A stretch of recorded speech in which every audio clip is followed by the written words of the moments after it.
Richo, I know chefs can get quite technical sometimes, but sometimes the really simple recipes are the best, and it doesn't get more simple than spaghetti alla puttanesca. That is one of my favourites. So many simple ingredients just come together beautifully. It's a wonderful, wonderful dish, and I love that in every kind of region around the world, there's normally a little different take of how to do things. So some Italians would say if you were adding anchovy to this dish, which some people say you do or you don't, you would never have Parmesan with that. You wouldn't have the cheese. Other people say no basil with the puttanesca. There's all these rules, but I love it. I just think it makes cooking really interesting. Rosie, I hereby authorise you to do whatever the hell you want. Thank you so much. But you know, if I was in Italy, I would get a right earful if I did it wrong. But today we're doing it Rosie style. Now, this is a dish that uses a lot of just wastage, really. That's all that's needed. And they say there was many stories about the puttanesca sauce, but one of my favourites is there's a gorgeous little island that I'm yet to go to next to Capri called Ischia. And basically, they say late at night, some people came in and they said, we're really hungry, we want something. And all he had was just some leftovers, some simple ingredients. He said worthless ingredients. And then puttanesca was born. They loved it so much that he put it on his menu. There'll be nothing How worthless. fantastic is that? There'll be nothing worthless about this one, I'm sure. There will be nothing worthless about it. Bit of chili, but you don't have to have that. We love chili because we want our metabolisms to go nice and fast. Some garlic in there, antibacterial, antifungal. I mean, you're seeing all these classic ingredients, and it is so funny that a lot of Italian cuisine, it is the white, the green, the red, it's the flag. They use it time and time again. I'm thinking the flag would be a bit chewy, but this is going to be delicious. The flag would be a bit chewy, but this, I think, is one of the nicest dishes to come out of Italy. So a lot of extra virgin olive oil. I say a lot because that is really where you want to be eating it, is in Italy. This stuff, youth juice, as I call it. Bit of youth juice, we want some of that. I love that. Yeah. Makes you young and pretty, just like me. Exactly. You've been having a lot of it, I think. A shot a day.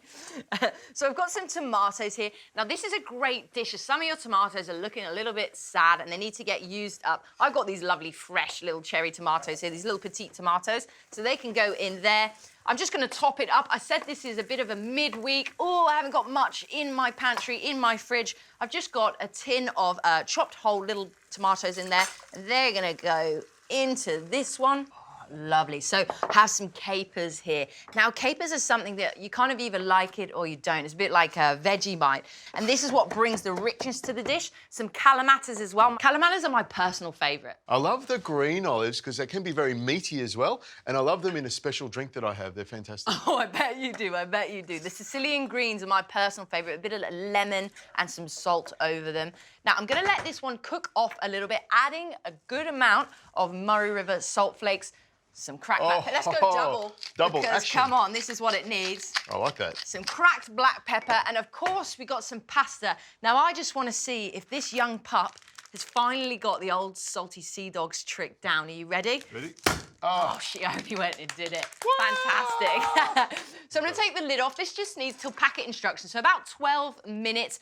I'm going to add a nice amount of salt to that water as well, as we are in the Mediterranean, aren't we? Just stirring through a little so nothing gets stuck. And I'll just put this lid on, wait for this one to cook up a little bit, and then we're going to put it all together and have a good taste.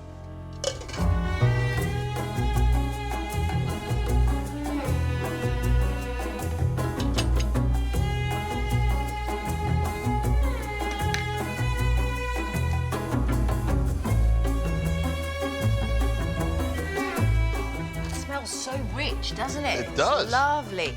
Now, you can have that really quick, or you can just let it cook out a little bit, let those flavours come out. Just wonderful. Just pretend you're on holiday. Richo, could you imagine us being on holiday together? What's a holiday, Rosie? Oh, I think we'd have a lovely little time. Fantastic. We'd have white linen, some Birkenstocks on. I'd be bringing you some Bloody Marys. I'd be sleeping off the night before. That's it. I will have jogged around the whole island, you know. So we want to get that in there. Don't worry about having a bit of the lovely pasta water in there. It just helps to kind of get that sauce over absolutely everything. Let's get some tongs on this one here. So we want a nice serving here. Now, this could serve quite a lot of people. Now, a bit of parsley, like we say, for puttanesca. No basil and no parmesan if you're using anchovy. Lovely. Now, to try this sauce. There's so much flavour. So little ingredients, so much flavour. That's unbelievable.